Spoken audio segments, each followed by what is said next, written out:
Well, hello and welcome to my latest video. At the weekend on Sunday, I did a 208 kilometre ride, almost, not quite, 130 miles. And there were a few things that happened on that ride, and there were a few lessons that I learned on that ride that I thought might be useful for you if you're thinking of doing a long ride, or shall we say a longer ride than you are normally used to doing. I did manage it before you ask. Thanks for asking. Sorry, thanks for asking before you ask. Okay, I did manage it, but I had a couple of issues on the way back, struggled a little bit. I did make it, but I thought there were things that I could learn from it. So stick around and let's start with the lessons. Okay, lesson 1. 200k is not the same as a 100k ride or the same as a 150k ride. And if you want to do it in miles, a 130-mile ride is not the same as a 100-mile ride or an 80-mile ride. Now, you might think that's obvious, but there are some things that it means. And one of the things, it is significantly longer than a 100-mile ride. If my maths is correct, a 130-mile ride is 30% longer than a 100-mile ride. And you need to consider it in the context of a longer ride, not in the context of, let's say, a 100-mile ride, if that's what you're used to. Lesson 2, plan the route. Our route went from basically South London out to the south coast of a place called Rye and then back again. Now, it was a nice route, but it was pretty much through quiet countryside, and there weren't really many villages, there weren't really many cafes, there weren't really many pubs, there weren't really many places to stop at. And I had not considered that before planning the route. So we'd gone about 20 or 30 miles, and one of the guys said, "When's the cafe stop?" And I said, "Don't know," because I hadn't scheduled in a cafe stop. I hadn't scheduled in feed stops. I didn't know where we were going to eat. I didn't know where the food places were. I didn't know where the shops were. So I didn't have it organized in advance. So lesson 2, plan your ride, know where you're going to go, know what the route is, know what the possible stops are. Lesson 3, carb loading. Now, there's been some talk in the cycling press about whether carb loading is really a thing or not, which I haven't really bothered to read apart from seeing the headlines. But my mate Dario, who I did the ride with, he went the night before, Saturday night, he said he had 14 bowlfuls of spaghetti. So he had really bulked up. I had 4 little samosas and half a packet of Doritos, and I think I may have had some chocolate. Why did I not eat properly? Well, partly because I was on a diet, partly because I wasn't really very hungry, and partly because I just wasn't thinking it through. And in fact, my wife said to me on the Saturday night, "You haven't eaten enough for the following day." But me being me, I never listen to my wife, even though she always gives me the right advice. I wasn't properly fueled up, ready for the ride. So I was hungry. Don't go hungry, fuel up the day before and hydrate the day before. Not just on the ride itself, which is very important, but it's important that you start a ride and you are well hydrated. In other words, you've got plenty of liquid in your body, or you've had plenty of liquid in your body.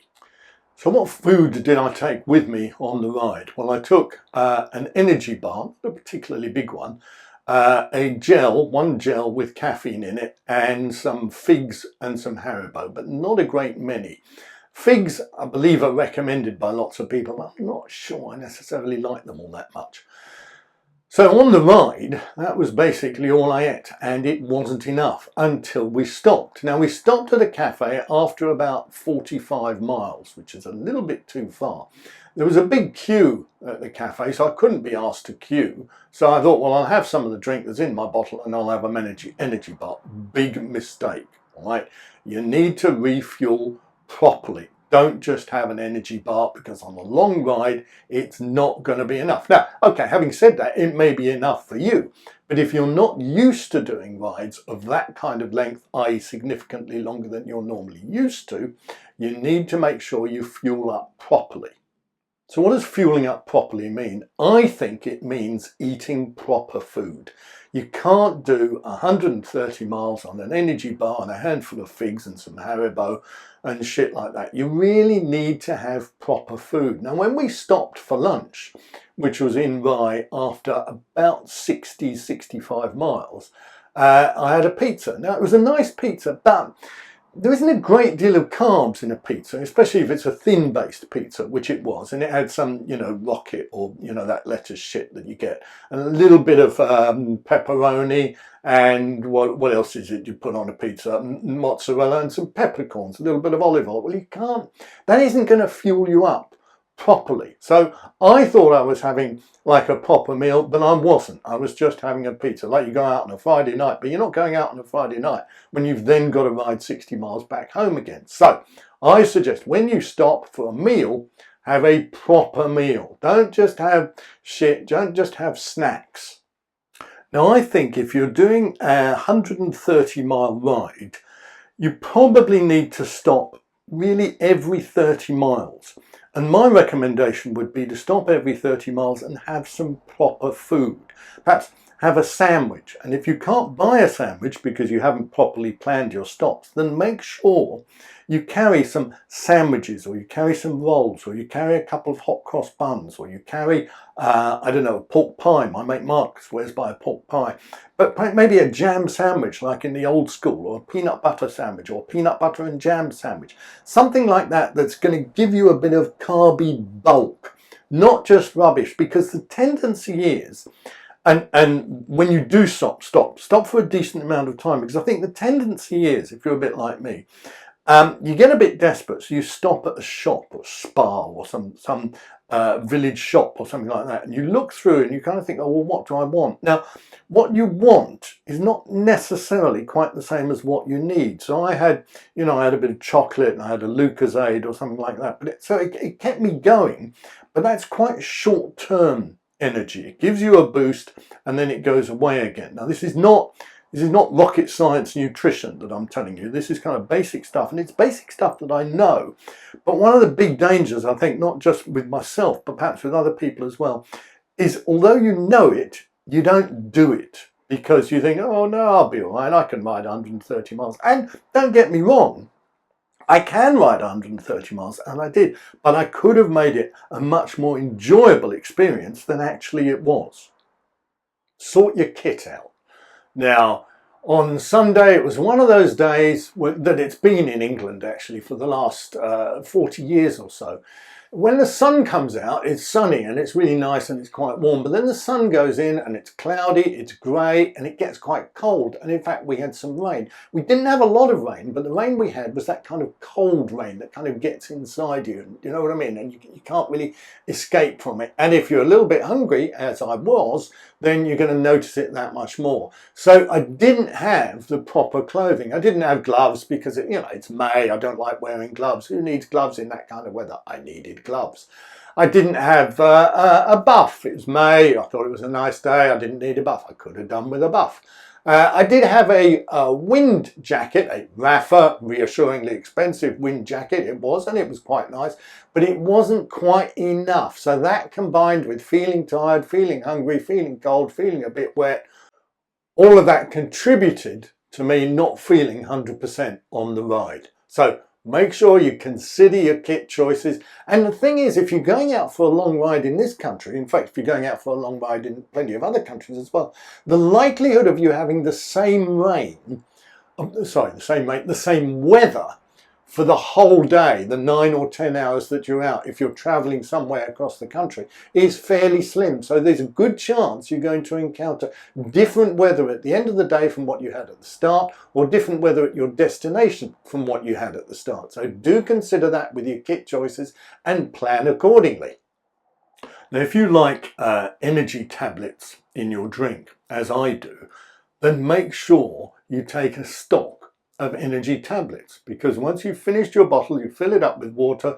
Oh, I haven't got any energy tablets to put in it, and I didn't have any energy tablets to put in it. Now, that's not so bad if you can stop at a shop and buy some Lucozade, which I did. But if you can't stop at a shop and buy some Lucozade, and you're forced to stopping at a tap somewhere, putting water in your bottle, and you are used to having energy tablets, I don't know whether they do any good, but they feel like they're doing some good, and I quite like the taste as opposed to normal water when I'm riding along. So make sure you pack some additional energy tablets. Now, all of these things go back to the thing that I said at the beginning, which is that a long ride, or let's call it a long ride, is different from a long ride. It's qualitatively different, not just quantitatively different. And you have to plan it and consider that it's going to be different and that you're going to need additional requirements, additional support, something like that. The other thing, I suppose the final thing would be to say is know your limits. Now, when we got to Rye after about 65 miles, I was pretty tired actually, and it was starting to get a bit cold and a bit rainy, and I didn't know that I really fancied riding back. So I had a look at the train. In the end, I didn't get the train. I could have done, but in the end I didn't. But you need to be aware that if you are going to get to a point that you don't feel that you want to go on anymore, then you need to know what is your bailout options. Okay, are you going to be going somewhere near a train station? Are you going somewhere near where, if necessary, you can catch an Uber? Are you going to be going somewhere near where, if your partner happens to be available and is willing to come out and pick you up, or you have a mate who's going to do that? So know what your options are, know what your bailout options are, because you could reach a point on a long ride, and I'm not talking necessarily about a sportive when there might be organisation and so forth involved, but if you're doing a long ride, something that you've organised yourself, then know what your bailout options are, just in case it gets to the point where you think, look, I just can't, I don't want to go on any longer. I've had enough of this, okay? I was happy to go on, and Rowan and Daria, who were on the ride with me, said, come on, Julian, don't be a wimp, you can do this. And we did, and we got through it together. They suffered a bit, not as much as me, but we all got through it together, supported each other, etc., etc. And that's quite important if you're on a long ride, as opposed to just a long ride. And the final thing I'd say, and this relates really to any ride you do, and that's about pacing. Don't go out too hard. Don't go out too fast. If you're doing a long ride, 200k, 130 miles, you don't want to thrash yourself in the first 30 miles because you've still got 100 miles to go. So take it gently, take it easy. You can always speed up at the end, but if you sped up at the beginning and then you've got nothing left in the tank by the time you're heading home, or you've still got another 10 miles to go or whatever it is, you are going to feel like shit, believe me. And it's not going to be fun. And to me, if it's not fun, it's not enjoyable. You know, I'm 66. I don't need to wear a hair shirt. I don't need to stop by the side of the road and find some birch leaves or something and thrash myself. You know, I'm cycling because I enjoy it. And if I'm not enjoying it, if I'm not finding it fun, then I'm going to stop and I'm going to do something else. So take all those lessons on, have yourself a long ride, have yourself a great ride, enjoy yourself while you're doing it, and see you next time.